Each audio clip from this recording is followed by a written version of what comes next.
Welcome back everyone. हमने directive principles तक सारा कवर कर लिया है डिटेल में, और जितने भी आर्टिकल्स हैं उनको हमने ट्रिक्स के साथ देखा है। आज हमने देखना है फंडामेंटल ड्यूटीज़ को। तो सबसे पहले फंडामेंटल ड्यूटीज़ क्यों है, इनका मकसद क्या है। तो कॉन्स्टिट्यूशन में इनको रखा गया है as a constant reminder to citizens, ताकि सिटीजन्स को रिमाइंड करवाया जा सके कि जैसे वो अपने फंडामेंटल राइट्स को इंजॉय कर रहे हैं वैसे ही उनकी कुछ ड्यूटीज़ भी बनती हैं अपनी कंट्री के लिए, अपनी कंट्री के कल्चर के टुवर्ड्स, अपने हेरिटेज के टुवर्ड्स, नेशनल फ्लैग के टुवर्ड्स उनकी कुछ ड्यूटीज़ भी बनती हैं। जैसे कि गांधी जी की एक बुक है हिंद स्वराज, जिसमें उन्होंने बोला है that real rights are results of the performance of duties. Duties को परफॉर्म करते हैं तभी हमें रियल राइट्स मिलते हैं। इस चीज़ को आप मेंस में कहीं भी कोट कर सकते हो। इनफैक्ट रिसेंटली तो हमारे जो चीफ जस्टिस ऑफ इंडिया है उन्होंने ये चीज़ बोली थी कि फंडामेंटल जो ड्यूटीज़ हैं वो सिर्फ एक टेक्निकल पर्पस के लिए नहीं है कि कॉन्स्टिट्यूशन में बस रख दी एक टेक्निकल पर्पस के लिए, नहीं। जो सीजीआई है हमारे, उन्होंने बोला कि फंडामेंटल ड्यूटीज़ सोशल ट्रांसफॉर्मेशन के लिए हैं। इस चीज़ को भी आप मेंस में कोट कर सकते हो। तो अब हम देखते हैं कि जो फंडामेंटल ड्यूटीज़ हैं उनको ओरिजिनल कॉन्स्टिट्यूशन में नहीं रखा गया था सिटीजन्स के लिए। ओरिजिनल कॉन्स्टिट्यूशन में सिर्फ स्टेट्स के लिए ही, दैट इज गवर्नमेंट के लिए ही ड्यूटीज़ रखी गई थी, और वो ड्यूटीज़ किस फॉर्म में थी, डीपीएसपी की फॉर्म में, that is directive principles of state policy की फॉर्म में। स्टेट के लिए ही थी, ना कि सिटीजन्स के लिए। ओरिजिनल कॉन्स्टिट्यूशन में नहीं थी, बाद में इनको ऐड करा गया था बाय 42nd कॉन्स्टिट्यूशनल अमेंडमेंट 1976। और ये इंस्पायर्ड किससे हैं, अर्स्टवाइल यूएसएसआर से, जो कि एक सोशलिस्टिक कंट्री है। अब ये क्या है, अब ये है रशिया। तो ये इंस्पायर्ड किससे है फंडामेंटल ड्यूटीज, अर्स्टवाइल यूएसएसआर से। अगर डेमोक्रेटिक कंट्रीज की बात करें तो सिर्फ जापानीज कॉन्स्टिट्यूशन ही एक ऐसा कॉन्स्टिट्यूशन है जिसमें प्रॉपर लिस्ट ऑफ ड्यूटीज है सिटीजन्स के लिए। अच्छा, ये जो हमारे इंडियन कॉन्स्टिट्यूशन की जो ड्यूटीज़ हैं वो सिर्फ सिटीजन्स के लिए ही हैं, ना कि किसी फॉरेनर के लिए, ना ही किसी एलियन के लिए। और ऑब्वियसली ये नॉन एनफोर्सिएबल है बाय कोर्ट। अच्छा, एक जो ये वाला जो पॉइंट है, ये फैक्ट बहुत ज़्यादा इंपॉर्टेंट है कि क्या जो फंडामेंटल ड्यूटीज़ हैं उनको एनफोर्स करा जा सकता है बाय लॉ। यस, तो फंडामेंटल ड्यूटीज़ बाय लॉ तो एनफोर्सेबल हैं, लेकिन बाय जुडिशरी इन्फोर्सेबल नहीं है। इस फैक्ट को बहुत अच्छे से ध्यान रखना है प्रीलिम्स के लिए कि जो फंडामेंटल ड्यूटीज़ हैं वो बाय लॉ तो इन्फोर्सेबल हैं। बाय लॉ मतलब कि पार्लियामेंट जो है वो अलग अलग लॉ लेके आ सकती है जिससे फंडामेंटल ड्यूटीज़ को इन्फोर्स करा जा सके, लेकिन जुडिशरी के पास ऐसी कोई भी पावर नहीं है रिगार्डिंग फंडामेंटल ड्यूटीज़। जुडिशरी जैसे हमारे सीजीआई ने ये सिर्फ बोला है उन्होंने कि जो फंडामेंटल ड्यूटीज़ हैं वो सोशल ट्रांसफॉर्मेशन के लिए हैं, लेकिन वो इस चीज़ को लागू नहीं कर सकती, जुडिशरी एनफोर्स नहीं कर सकती। लेकिन जो हमारा पार्लियामेंट है वो बाय लॉ इनको एनफोर्स भी कर सकता है, और इससे रिलेटेड पार्लियामेंट ने बहुत सारे लॉज बनाए भी हैं। तो हमने जितनी भी फंडामेंटल ड्यूटीज़ हैं उनको विद ट्रिक्स याद रखना है ताकि वो हमें भूले नहीं। तो फंडामेंटल ड्यूटीज़ की सबसे पहले बात कब हुई थी, जब इंटरनल इमरजेंसी लगी थी 1975 से लेकर 1977 तक। तब कांग्रेस ने ये एक कमेटी अपॉइंट करी थी, सरदार स्वर्ण सिंह कमेटी 1976 में, जिसमें उन्होंने कुछ रिकमेंडेशंस दी थी रिगार्डिंग फंडामेंटल ड्यूटीज़। उन्होंने क्या बोला कि एक सेपरेट चैप्टर होना चाहिए फंडामेंटल ड्यूटीज़ के ऊपर, और ऐसे ही उन्होंने 8 फंडामेंटल ड्यूटीज़ को रिकमेंड करा था। लेकिन जो 42nd अमेंडमेंट ने ऐड करी उस टाइम पर वो 10 ऐड करी थी, बाद में फिर एक और भी ऐड हो गई। और इसके अलावा भी, इन 2 रिकमेंडेशंस के अलावा भी सरदार स्वर्ण सिंह कमेटी ने रिकमेंडेशन दी थी। वो क्या थी कि पार्लियामेंट के पास पावर होनी चाहिए कि वो पेनल्टी हम इम्पोज कर सकती है या फिर किसी इंसान को पनिश कर सकती है जिसने फंडामेंटल ड्यूटी को ऑब्जर्व करने से मना करा हो। जिस इंसान ने, अगर किसी ने मना करा कि वो फंडामेंटल ड्यूटीज़ को अबाइड नहीं करेगा, उनको फॉलो नहीं करेगा, तो पार्लियामेंट के पास राइट हो, पावर हो उसके ऊपर पेनल्टी इम्पोज करने का या फिर उस इंसान को पनिश करने का। ऐसे ही इस स्वर्ण सिंह कमेटी ने जो फंडामेंटल ड्यूटीज़ थी उनको आउटसाइड जुडिशियल रिव्यू भी कर दिया था। मतलब कि उन्होंने बोला कि ऐसा कोई भी लॉ जो कि ऐसी पेनल्टी इम्पोज करता है या फिर किसी इंसान को पनिश करता है, उस लॉ को किसी भी कोर्ट में क्वेश्चन नहीं करा जा सकता। तो ये क्या हो गया, ये आउटसाइड जुडिशियल रिव्यू हो गया ना। जो आर्टिकल 13 है उसमें जुडिशियल रिव्यू की बात करी गई है। तो वन संघ कमेटी ने क्या कर दिया, इस फंडामेंटल ड्यूटी से रिलेटेड लॉ को ही आउटसाइड जुडिशियल रिव्यू कर दिया। ऐसे ही उन्होंने बोला कि टैक्सेस को पे करने की भी एक फंडामेंटल ड्यूटी होनी चाहिए। लेकिन जो रिकमेंडेशन ये वाली थी कि पार्लियामेंट पेनल्टी इम्पोज कर सकता है, आउटसाइड जुडिशियल रिव्यू, टैक्सेस के रिगार्डिंग, इनको एक्सेप्ट नहीं करा गया बाय पार्लियामेंट। लेकिन कुछ रिकमेंडेशंस को एक्सेप्ट करा गया, जिसके बाद फिर पार्लियामेंट लेके आई 42nd कॉन्स्टिट्यूशनल अमेंडमेंट 1976। और इस अमेंडमेंट के थ्रू एक न्यू पार्ट ऐड करा गया, पार्ट 4A। और इस पार्ट में फिर एक न्यू आर्टिकल रखा गया, आर्टिकल 51A। और इस 51A आर्टिकल में 10 ड्यूटीज ऐड करी गई। जो स्वर्ण सिंह कमेटी थी उसने 8 फंडामेंटल ड्यूटीज रिकमेंड करी थी, लेकिन जो 42nd कॉन्स्टिट्यूशनल अमेंडमेंट थी उसने 10 फंडामेंटल ड्यूटीज को ऐड करा आर्टिकल 51A में। और ये 51A किस में है, पार्ट 4A में। तो और जो लास्ट एक 11th ड्यूटी थी उसको 86th कॉन्स्टिट्यूशनल अमेंडमेंट 2002 से बाद में फिर ऐड करा गया था। तो अब इन सारी ड्यूटीज को, 11 ड्यूटीज हैं टोटल, इन सबको हमने विद मेथड याद रखना है, ट्रिक के साथ। जैसे कि जो लक्ष्मीकांत है उसमें भी ए से लेकर के तक ड्यूटीज दी गई हैं। तो इन लेटर्स से ही हमने ट्रिक्स बनाने हैं। जैसे सबसे पहले है ए से अबाइड, बी से बिहाइंड याद रखना है, सी से SUI, इसको रीड ऐसे करना है सुई, सी से क्या हुआ सुई, डी से डिफेंड, ई से, ई को ऐसे इसकी टोन चेंज करनी है ऐसे ई से क्या वी ब्रदर्स, एफ से फेरी हैरी, एंड जी से GP, एच से ह्यूमन, एंड आई से सिंपल आई, और जे से याद रखना है यदि, जो कि एक हिंदी वर्ड है जिसका इंग्लिश मीनिंग होता है इफ, और के से याद रखना है किंग। तो अब देखते हैं इन सारी ड्यूटीज को इन लेटर्स के साथ। तो पहला लेटर क्या है, ए से क्या है अबाइड। तो पहली ड्यूटी क्या कहती है, to abide by the constitution. हमें अपने कॉन्स्टिट्यूशन को अबाइड करना है, इसको फॉलो करना है। और रिस्पेक्ट किसको करना है, ideals, institutions, national flag and national anthem. और ये कौन सी है, ये एक सिविक ड्यूटी है। ए से क्या हुआ abide, and abide by the constitution, and then आ गया रिस्पेक्ट। रिस्पेक्ट की किसकी करनी है, आइडियल्स, इंस्टीट्यूशंस की, नेशनल फ्लैग की, एंड नेशनल एंथम की। ऐसे ही बी से है बिहाइंड।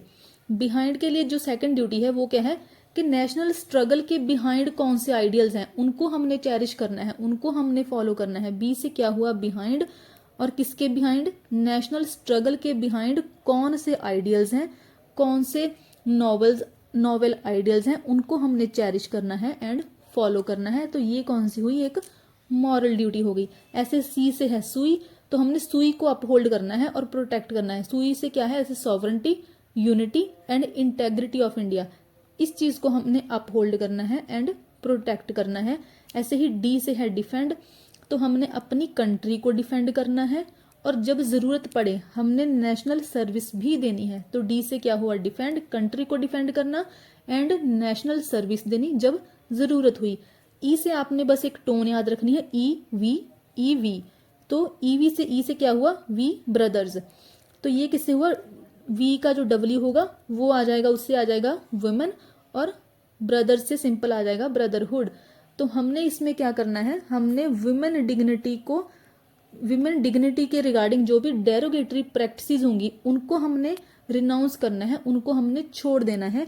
जितनी भी विमेन डिग्निटी से रिलेटेड डेरोगेटरी प्रैक्टिसेस हैं उनको हमने छोड़ देना है। और ब्रदर्स से क्या हुआ ब्रदरहुड, और हमने क्या प्रमोट करना है, common brotherhood transcending religious, linguistic, regional और सेक्शनल डाइवर्सिटीज।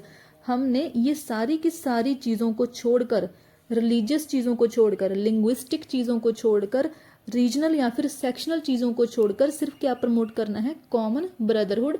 ऐसे ही हमने हार्मनी को प्रमोट करना है। तो ई से क्या हुआ वी ब्रदर्स। ऐसे ही एफ से आपने याद रखना है फेरी, एफ से फेरी हैरी, और हैरी से फिर क्या बन जाएगा हेरिटेज। तो हमने क्या करना है, हमने अपने कंट्री के कॉम्पोजिट कल्चर, रिच हेरिटेज को प्रिजर्व करके रखना है और उसकी वैल्यू करनी है।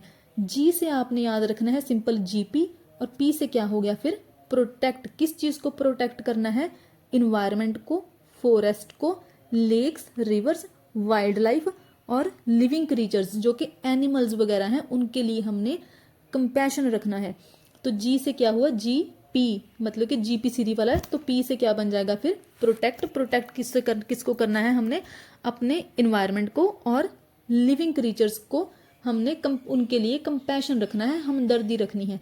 ऐसे ही एच से है ह्यूमैनिज्म, तो हमने क्या करना है, हमने डेवलप करना है ह्यूमैनिज्म एंड साइंटिफिक टेम्पर। और अगर साइंटिफिक टेम्पर डेवलप करना है उसका मतलब क्या होगा कि हमने क्वेश्चन करना है, हमने इंक्वायर करना है, हमने रिफॉर्म लेके आने हैं। तो ये एच से क्या हो गया, ह्यूमैनिज्म। आई से सिंपल आपने आंख वाली आई याद रखनी है, और वो आई हमने किस पे रखनी है, आई का यहाँ पर मैंने इन्फ्रेंस निकाला है कि निगाह रखनी, मतलब कि एक तरह से ओवरलुक करना। तो आई किस पे हमने रखनी है, पब्लिक प्रॉपर्टी के ऊपर, वायोलेंस के ऊपर, कि हमारी इंडिया की जो पब्लिक प्रॉपर्टी है वो सेफ रहे, उसको उसकी विंडलिज्म ना हो, उसको कोई डिस्ट्रॉय ना करे। तो पब्लिक प्रॉपर्टी के ऊपर आई रखनी है, वायोलेंस के ऊपर आई रखनी है, ताकि वायोलेंस को एब्ज्यूर करा जा सके, उसको छोड़ा जा सके। ऐसे ही जे से वर्ड याद रखना है, यदि। यदि का मतलब इंग्लिश में क्या होता है, इफ। तो इसको आपने क्या बनाना है, इफ एक्सेलेंस, अगर हमारी इंडिविजुअल और कलेक्टिव एक्टिविटी में एक्सेलेंस होगी, इन सारे स्फीयर्स में एक्सेलेंस होगी, तो हमारे इंडिया के लिए क्या आएगा, हमारे नेशन के लिए आएगी अचीवमेंट। तो ये जे से क्या याद रखना है आपने, यदि। और के से याद रखना है हमने किंग। और किंग कैसे बनेंगे, एजुकेशन के थ्रू। अगर बच्चों को, वार्ड को, चिल्ड्रन को अगर एजुकेशन मिलेगी तो वो क्या बन सकते हैं, वो बन सकते हैं किंग। और इनकी एज कितनी की बात करी गई है, 6 से 14 ईयर तक। और इसको ऐड करा गया था बाय 86 कॉन्स्टिट्यूशनल अमेंडमेंट 2002। तो ये था इन सारी ड्यूटीज को याद रखने का मेथड। एक दो बार रिपीट करने से ही ये मेथड याद हो जाएगा। ये मैंने अपने लिए बनाया था but it worked for me, तो ये डेफिनेटली आपके लिए भी वर्क करेगा। तो लाइक, शेयर एंड सब्सक्राइब तो जरूर कर देना। अब हमने देखना है सोर्सेज, फंडामेंटल ड्यूटीज के सोर्सेज कौन से हैं। देखिए ये तो मैंने बता दिया कि अर्स्टवाइल यूएसएसआर से इंस्पायर्ड है, जो कि एक सोशलिस्ट कंट्री है रशिया, और जापानीज कॉन्स्टिट्यूशन से भी एक तरह से इंस्पायर्ड है। ये सारे के सारे फैक्ट्स ना आप मेंस के लिए भी याद रख सकते हो कि हाँ जापानीज कॉन्स्टिट्यूशन में जो अलग से लिस्ट दी गई है ड्यूटीज की, तो उससे इंस्पायर्ड है। हमारे जो इंडिया की कॉन्स्टिट्यूशन में ड्यूटीज हैं वो यूएसएसआर से इंस्पायर्ड है। ऐसे ही ये जितनी भी ड्यूटीज हैं, ये एक याद रखनी है line, that these are in line with article 29(1) of universal declaration of human rights. जो कि डेक्लरेशन ऑफ ह्यूमन राइट्स है, उसका आर्टिकल 29 उसमें बात करी गई है कम्युनिटी से रिलेटेड ड्यूटीज की, कि हमारी सोसाइटी के टुवर्ड्स भी हमारी कुछ ड्यूटीज हैं। हर किसी के, हर एक इंसान, जितना भी एक इंसान इस सोसाइटी का पार्ट है, उसकी कुछ ड्यूटीज हैं टुवर्ड्स द सोसाइटी। इसकी बात करी गई है डेक्लरेशन ऑफ ह्यूमन राइट्स में। तो ये जो हमारी फंडामेंटल ड्यूटीज हैं, these are also in line with this declaration. और आर्टिकल कौन सा है, आर्टिकल 29(1). अब हमने ना इससे रिलेटेड कुछ केसेस देखने हैं और लीगल प्रोविजंस देखनी है। जैसे कि हमने क्या बोला था कि जो पार्लियामेंट है, पार्लियामेंट इन्फोर्स कर सकता है इन ड्यूटीज को, that these duties are enforceable by law, parliament के द्वारा। तो पार्लियामेंट ने कुछ लॉ भी लेके आए हैं। तो अब हमने देखना है फिर लीगल प्रोविजंस क्या है इन फंडामेंटल ड्यूटीज की इम्प्लीमेंटेशन के लिए। तो इसमें सबसे पहले तो है जस्टिस वर्मा कमेटी 1999। ऐसे ही है इसमें एक NCRWC 2002, जिसका मतलब है national commission to review the working of the constitution. And then है सुप्रीम कोर्ट की एक जजमेंट 2003 में। तो जो जस्टिस वर्मा कमेटी थी 1999 में ये अपॉइंट करी गई थी, जिन्होंने देखा कि हमारे इंडिया में इन फंडामेंटल ड्यूटीज की इम्प्लीमेंटेशन के रिगार्डिंग भी कुछ लीगल प्रोविजंस हैं। तो इन्होंने एग्जैक्टली क्या बोला था, that fundamental duty is codification of tasks that are integral way of Indian life. तो इस चीज को आपने मेंस में कहीं भी कोट करना है। और अदरवाइज इन्होंने क्या कहा था कि इन्होंने कुछ लीगल प्रोविजंस को आइडेंटिफाई करा था जो कि हमारे इंडिया के लीगल सिस्टम में थी, जिनसे पता चलता था कि इन फंडामेंटल ड्यूटीज़ को भी पार्लियामेंट के द्वारा एनफोर्स करा जा रहा है। जैसे कि prevention of insult to national honour act, जिसमें बोला गया है कि हम नेशनल फ्लैग और नेशनल एंथम की रिस्पेक्ट करेंगे, उनको इंसल्ट नहीं करेंगे। ऐसे ही इंडिया में बहुत सारे क्रिमिनल लॉ हैं जो कि ऐसी चीज़ों को पनिश करते हैं जो कि एनमिटी एनकरेज करते हैं, दुश्मनी पैदा करते हैं, डिफरेंट सेक्शंस में डिफरेंट रिलीजन के बेसिस के ऊपर दुश्मनी पैदा करते हैं, उनके अगेंस्ट डिफरेंट रेसेस लैंग्वेज के बेस पर अगर कोई दुश्मनी पैदा कर रहा है, तो हारमोनी को, हमारे इंडिया की हारमोनी को डिस्टर्ब कर रहा है, उससे रिलेटेड बहुत सारे क्रिमिनल लॉ हैं। ऐसे ही protection of civil rights act है, ये तो अनटचेबिलिटी से भी रिलेटेड है। ये भी ऐसे ऑफेंसेस को पनिश करता है जो कि कास्ट से रिलेटेड हो, रिलीजन से रिलेटेड हो। ऐसे ही इंडियन पीनल कोड है, यूएपीए है, ये तो हमेशा न्यूज़ में रहता है। ऐसे ही रिप्रेजेंटेशन ऑफ पीपल एक्ट 1951 है, जो कि पॉलिटिशियंस, एमपीज, एमएलएज वगैरह को पनिश करता है, उनको डिस्क्वालीफाई करता है अगर वो करप्ट प्रैक्टिसेस करते हैं। ऐसे ही जैसे हमारे फंडामेंटल ड्यूटीज़ में बोला गया है, हमने वाइल्ड लाइफ को प्रिजर्व करना है, फॉरेस्ट को कंजर्व करना है, इससे रिलेटेड लॉज हैं। वाइल्ड लाइफ प्रोटेक्शन एक्ट 1972, ऐसे ही फॉरेस्ट कंजर्वेशन एक्ट 1980। तो ये तो था, वर्मा कमेटी ने आइडेंटिफाई करा कि कुछ लीगल प्रोविजंस हैं। लेकिन ऐसे ही फिर national commission to review the working of constitution 2002, इसमें, और ऐसे ही सुप्रीम कोर्ट ने 2003 में बोला कि पार्लियामेंट को और गवर्नमेंट ने उनको बोला कि जितनी भी जस्टिस वर्मा कमेटी की रिकमेंडेशंस हैं उनको इम्प्लीमेंट करा जाए। जितनी भी ये रिकमेंडेशंस दी थी जस्टिस वर्मा कमेटी ने, उनकी इम्प्लीमेंटेशन के रिगार्डिंग इन दोनों चीज़ों में बोला गया। और बाद में फिर एक आया था MC Mehta case. MC Mehta case में कोर्ट ने क्या बोला कि देखिए यहाँ पर इन्वायरमेंट की बात करी गई है ना, पी से प्रोटेक्ट करना, प्रोटेक्ट किसको करना, इन्वायरमेंट को। तो एमसी मेहता केस में फिर कोर्ट ने क्या बोला कि जो 51A(G) ड्यूटी है उसके लिए, उसके रिगार्डिंग एक कंपलसरी एजुकेशन भी होनी चाहिए। मतलब कि इन्वायरमेंट के रिगार्डिंग एक कंपलसरी एजुकेशन होनी चाहिए। इसी वजह से ही तो आज हमें ईवीएस पढ़ाया जाता है स्कूल्स में, इन्वायरमेंट का एक अलग से सब्जेक्ट होता है। तो ये किससे आया था, एमसी मेहता केस से। ऐसे ही एक ड्यूटीज से रिलेटेड है रंगनाथ मिश्रा केस, जिसमें सुप्रीम कोर्ट ने बोला कि फंडामेंटल जो ड्यूटीज़ हैं उनका मतलब ये नहीं है कि अगर वो नॉन इन्फोर्सेबल हैं बाय कोर्ट तो उनकी कोई वैल्यू ही नहीं है। तो सुप्रीम कोर्ट ने बोला कि जब इनके आगे एक फंडामेंटल वर्ड लग गया, जब फंडामेंटल वर्ड लग गया तो इसका मतलब है ये भी उतनी ही इम्पॉर्टेंट है जितने के पार्ट 3 के फंडामेंटल राइट्स हैं। मतलब उनके आगे भी फंडामेंटल लगा हुआ है और इन ड्यूटीज़ के आगे भी फंडामेंटल लगा हुआ है। तो जैसे राइट्स इंपॉर्टेंट है इस केस में सुप्रीम कोर्ट ने बोला, तो वैसे ही फंडामेंटल ड्यूटीज़ भी इम्पॉर्टेंट है। इनफैक्ट इस केस में तो सुप्रीम कोर्ट ने गवर्नमेंट को बोला कि गवर्नमेंट के ऊपर ये एक ऑब्लिगेशन है कि वो सिटीजन्स को अवेयर करे रिगार्डिंग देयर ड्यूटीज़। जैसे कि कोविड-19 में बॉम्बे हाई कोर्ट ने मास्क को एक ड्यूटी बता दिया था। किस बॉम्बे हाई कोर्ट ने बोला कि that it is high time, ये बहुत ही ज़्यादा इम्पॉर्टेंट एंड क्रूशल टाइम है कि सिटीजन्स अपनी ड्यूटीज़ को पहचाने, और मास्क उन ड्यूटीज़ में से ही एक ड्यूटी है। तो ये था फंडामेंटल ड्यूटीज़ के रिगार्डिंग लीगल प्रोविजंस, और ऐसे ही इनके जो मेथड्स थे। लेकिन इसमें मैंने वो क्रिटिसिज्म, सिग्निफिकेंस वगैरह इंक्लूड नहीं करा है। अगर आप चाहते हैं कि मैं उन पार्ट्स को भी कवर करूं तो कमेंट बिलो, तो मैं उसको भी कवर कर दूंगी। अदरवाइज आप बस लक्ष्मीकांत से एक बार उसको रीड कर लीजिएगा, तो रीड करने भर से ही काम चल जाएगा। So that's all for today, thank you.